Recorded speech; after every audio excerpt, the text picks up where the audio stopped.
Hello friends, how are you? This is Grandpa DIY Fix, and right now I'm on my way to the city of Torrance, California, where I'm going to service a dryer that isn't heating enough. It does heat, but it takes way too long. So we're going to check it out and see what we find. Greetings. All right, we're now here at the place, and this is a Kenmore dryer. We're going to start by checking the lint filter to see if it doesn't have too much lint, because sometimes it's completely full. Well, this one looks clean. So we're going to move on to the back part of the dryer where the air comes out. We also have to make sure that area is clean. I unplugged it earlier and it's clean as well. We're going to start using these tools you see here: a Phillips screwdriver, a flathead screwdriver, and a 5/16.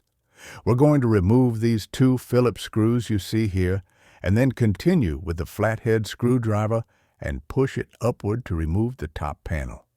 Next, we remove the other screws, one on each corner, using the 5/16 on this part you see here, and the other one is on the opposite side.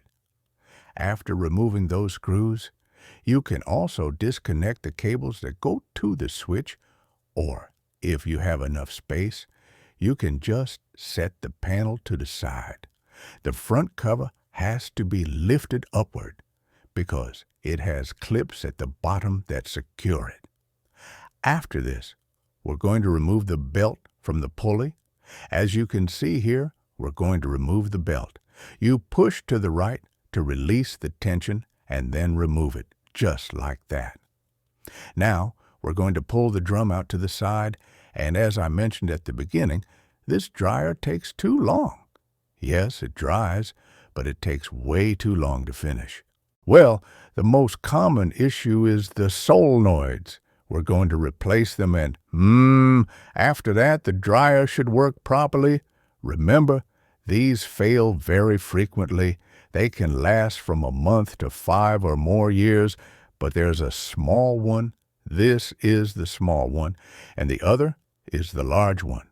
Usually when they fail, it only heats for about 5 or 10 minutes, and then it's just cold air.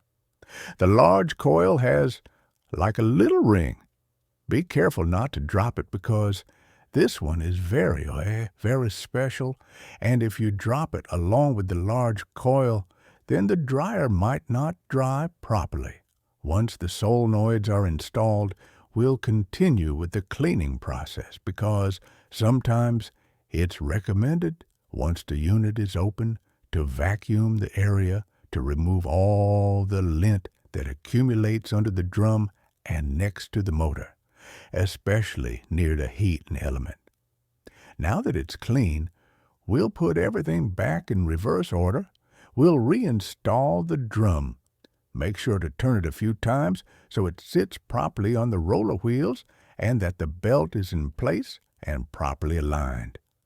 Next, we'll place it where the tensioner goes, which is this pulley. As you can see, you position it and pull it toward the motor pulley, and that's it, guys. There it is. Now we'll reassemble everything. The cover. Make sure it clicks at the bottom on the clips on each side. There. Once it's properly assembled, put back the 5/16 screws.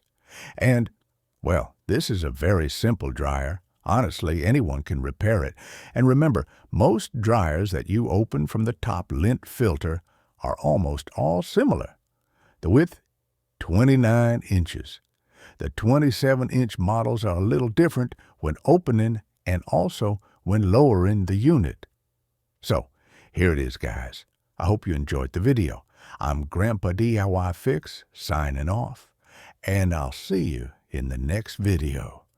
Thanks for watching.